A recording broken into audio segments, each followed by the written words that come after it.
jamais il faut se méfier de leur nid. Un homme de 44 ans est mort le week-end dernier en essayant de détruire un essaim chez lui. Il a succombé à une centaine de piqûres. Face à un nid de guêpes, intervenir seul est extrêmement dangereux. Éric Hervé et Marie Meyer.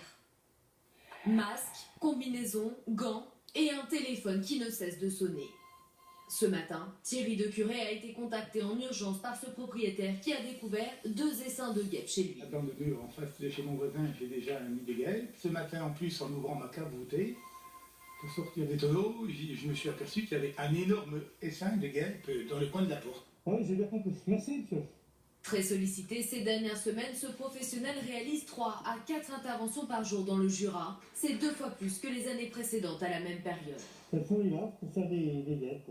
Quand il fait chaud, on remarque qu'il y a beaucoup plus une recrudescence des guêpes et puis des frelons. La chaleur, ça les excite et puis elles sont toutes dehors. C'est très difficile de faire les nids, elles sont beaucoup plus agressives. Et donc, beaucoup plus dangereuses. Dans ce centre opérationnel, le téléphone sonne aussi en permanence, même si les sapeurs-pompiers ne sont plus habilités à retirer eux-mêmes les nids. J'ai 2 nids de guêpes.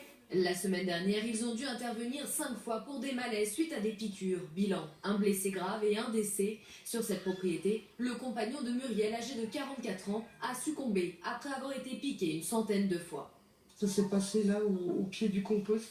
Il a voulu boucher le trou par où elle rentrait. L'essaim est sorti, il s'est mis sur son dos, l'a piqué de partout.